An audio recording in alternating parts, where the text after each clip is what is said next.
So I've decided to make this video about why I'm an agnostic. And I don't really know why, I just feel like sharing my story. So without further ado,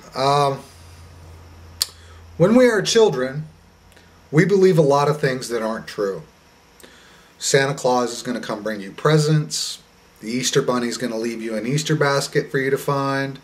The Tooth Fairy is going to leave money under your pillow for lost teeth. And then, as we grow up, we put away these childish beliefs. Now, when I was very young, we lived in California, and both my parents were in the Air Force, and my dad went to Korea for a year. And after he got back from Korea, he had his choice of station, which of course you put a couple bases you'd like to be stationed at, and as luck would have it, my dad and my mom, who was also in the Air Force, got stationed at Shaw Air Force Base in Sumter, South Carolina. And so at 4 years old or so, or thereabouts, we moved to South Carolina from California. And we've been here ever since. So I was raised in South Carolina in the very buckle of the Bible Belt. And being raised in the Bible Belt in South Carolina, it's almost impossible not to get exposed to Christianity. So even at a very young age, I was exposed to Christianity, even though neither of my parents at that time were very religious. Never went to church or anything. So even as a young child, you know, me and my sister would get on the bus, the church bus, and go to church. And, you know, so I was exposed at a young age to the idea of hell. And so to say that I wasn't fearful of hell, you know, hellfire and torment and agony and anguish for all eternity, scared me.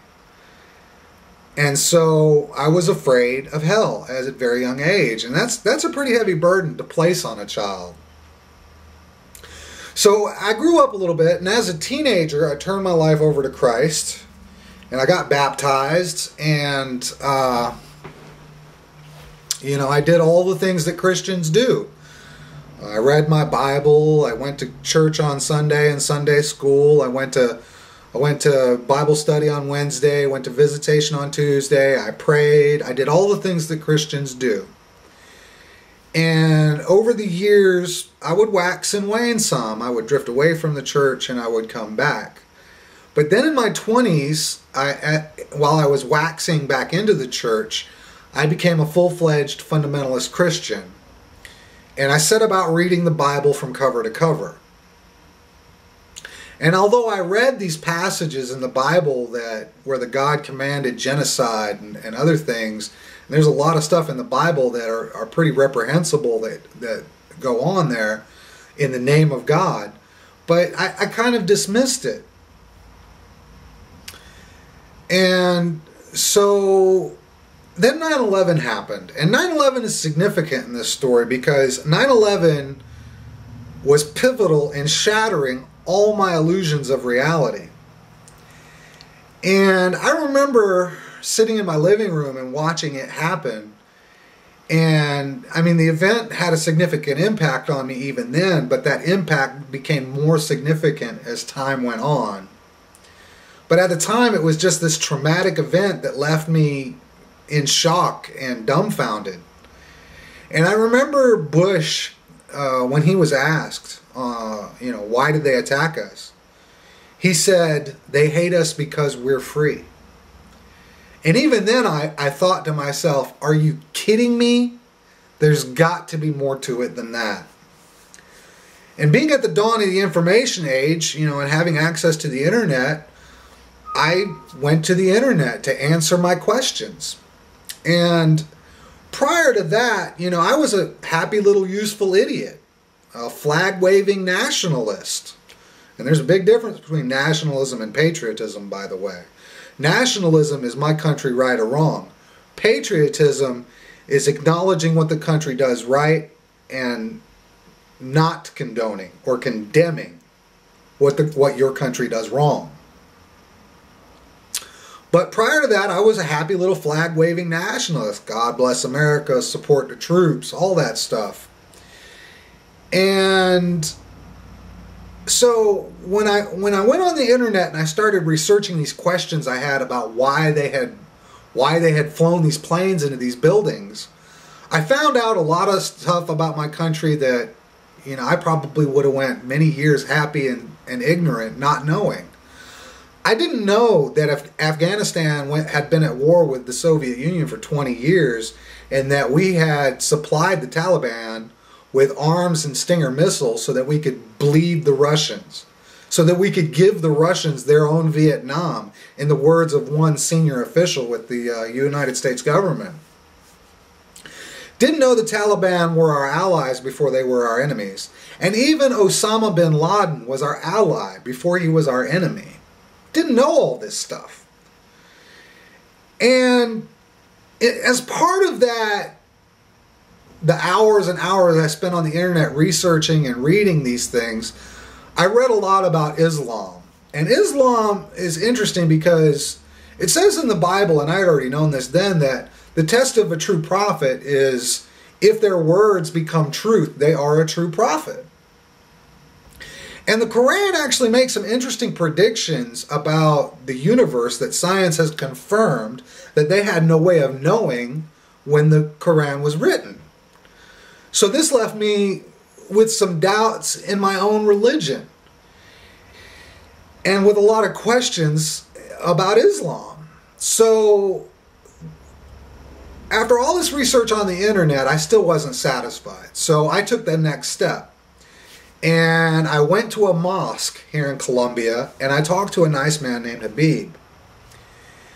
And Habib was very wise, and he was very nice to me, and he answered all my questions. And it was interesting when our conversation turned to why Muslims don't believe in the Bible. And the basic reason is that they believe that the Bible has been corrupted. And Habib gave me a lot of examples, solid biblical examples of the corruption in the Bible. So when I went back to reading my Bible, I read it with a much more critical eye. And I came to the realization that the Bible condones rape, condones slavery, condones genocide, condones child murder. And, you know, and that's really when my crisis of faith began. And when it was all said and done, it left me a broken man. To the point where I tried to commit suicide on November 12th of 2001. And it was actually November 13th because it was after midnight. It was a Tuesday. And you might think, well, you know, he committed suicide because he's depressed or because life's not worth living. That's not the case at all. I committed suicide because voices in my head told me, and I quote, "Did you really think you were the first? Did you really think you'd be the last? Did you really think yours is a voice from the future that brought up the past? If you want to save them, kill yourself." And by them at that time, you know, in my mind, I took it more personally to mean the woman that would become my wife, who was staying with me at the time, or her son. But in a broader sense, I knew what they meant was all of humanity. If I wanted to save mankind, I had to kill myself. So I remember I took my katana sword and I cut my own throat with my katana sword, trying to kill myself. And obviously it didn't kill me. But when I woke up, my wife was crying hysterically and asking, "What did you do?" And what eventually wound up happening was I was committed for the first of what would become many commitments in my life. But I take it all in stride and I say, well, you know, it's the evolution of my understanding that is important. And that evolution is ongoing. It never ends. So as a child, you believe in Santa and the Easter Bunny and the Tooth Fairy, but as an adult, you put away those childish beliefs. And perhaps some adults need their fairy tales of salvation and everlasting life and perfect paradise. But for me, when I became a man, I put away these childish beliefs in much the same way I put away my beliefs in Santa and the Easter Bunny. Because faith is believing without seeing, or believing without evidence. And religion will tell you that faith is a virtue. But I tell you that if faith is a virtue, being naive is a virtue. Being gullible is a virtue. And I don't consider those things to be a virtue, and I don't consider faith to be a virtue. What is a virtue in human beings is their ability to think critically.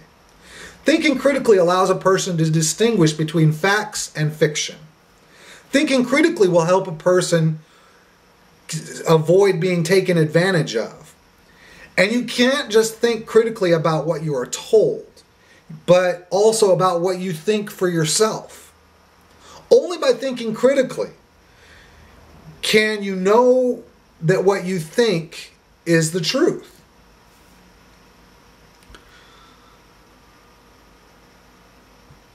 When we put what we think under the microscope of critical thought, what stands the test of critical examination, you can be more confident in knowing is the truth. So I say that I am agnostic, because if you ask me if God exists, I have to answer, I don't know. I hope that God does exist. I hope that after this life is over, there is a just and loving God who administers justice to all those who in their life got away with atrocities and heinous crimes against others, and rewards those whose selfless sacrifices advance the cause of human survival and human well-being. That is why I'm not an atheist. I choose to be agnostic in the hope for final justice for humanity. And I have it to say that, whether God exists or not, it is more important to live today than it is to live for some hoped-for reward after you're dead.